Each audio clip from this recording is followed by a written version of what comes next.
एक हार जो सब कुछ छीन ले गई और एक वापसी जिसने इतिहास बदल दिया। नमस्कार दोस्तों।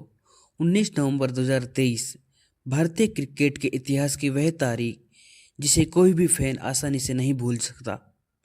अहमदाबाद का नरेंद्र मोदी स्टेडियम नीले रंग से भरा हुआ था। 1 लाख से ज़्यादा लोग थे। करोड़ों टीवी स्क्रीन पर पूरे देश की उम्मीदें थी।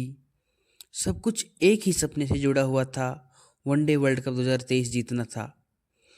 इस सपने के बड़े वाहक थे रोहित शर्मा, एक कप्तान, एक लीडर और करोड़ों दिलों की धड़कन।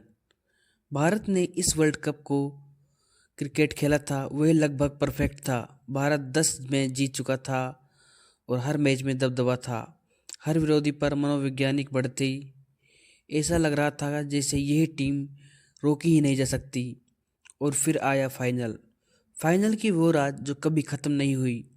ऑस्ट्रेलिया के खिलाफ फाइनल टॉस हारा, लेकिन आत्मविश्वास नहीं। रोहित शर्मा ने हमेशा की तरह आक्रामक शुरुआत की। मैदान कप्तान नहीं, एक योद्धा था जो जानता था कि फाइनल में मौके नहीं, फैसले चलते हैं। लेकिन 47 रन पर उनका विकेट गिरा और उसी पल जैसे स्टेडियम की सांसें थम गई। भारत 240 पर ऑल आउट हुआ। स्कोर बुरा नहीं था, लेकिन फाइनल के दबाव में शायद कम था। फिर ऑस्ट्रेलिया की पारी, ट्रेविस हेड का तूफान, और धीरे धीरे भारत की उम्मीदें टूटती चली गई। जब आखिरी रन बना, तब ऑस्ट्रेलिया जीत गई, तो मैदान में शोर नहीं था, सिर्फ सन्नाटा था। एक कप्तान जो अंदर से टूट चुका था, उस रात कैमरे में रोहित शर्मा को दिखाया। खामोशी, खालीपन आंखों में, मैदान को देखते हुए न कोई गुस्सा न कोई आंसू, बस एक इंसान जो सब कुछ हार चुका था।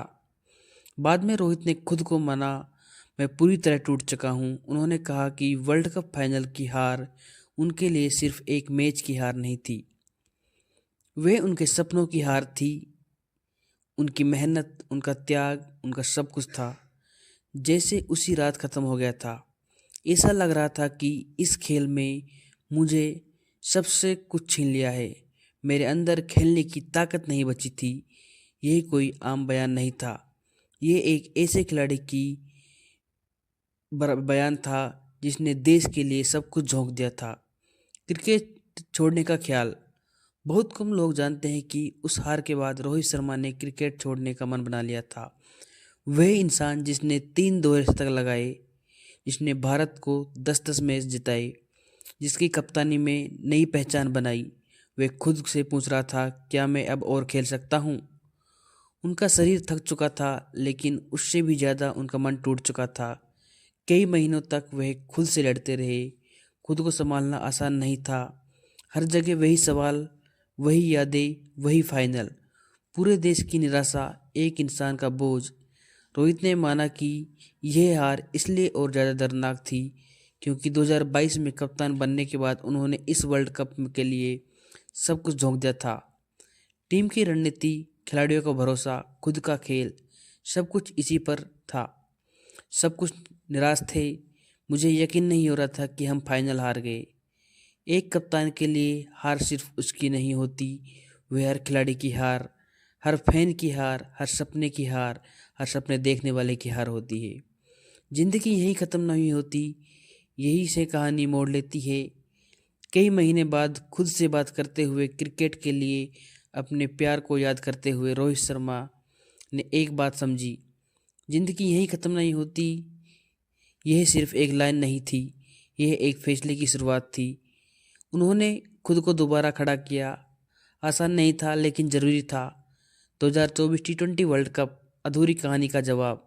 2024 टी20 वर्ल्ड कप में वेस्टइंडीज और अमेरिका की पिच पर एक शांत और लेकिन ड्रेड रोहित था। इस बार कोई शोर नहीं था और कोई बड़ा दावा नहीं था, बस काम, भरोसा और अनुभव। फाइनल में भारत जीता, ट्रॉफी भारत के हाथ में थी। उस पल रोहित शर्मा सिर्फ कप्तान नहीं थे, वे एक जीती हुई लड़ाई थी। उन्होंने कहा, यह सीखने का मौका था, निराश से कैसे उभरे और कई नई शुरुआत करे। संन्यास और सुकून। 38 साल की उम्र में रोहित शर्मा ने टेस्ट टी20 क्रिकेट से संन्यास ले लिया।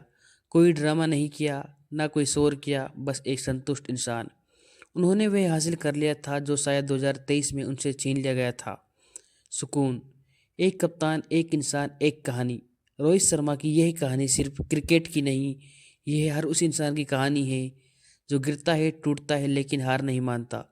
वर्ल्ड कप 2023 की हार उनकी सबसे बड़ी चोट थी और 2024 की जीत उनका सबसे बड़ा जवाब था, क्योंकि यही सच है, जिंदगी यही ख़त्म नहीं होती, कभी कभी हार कर भी जीत की शुरुआत होती है।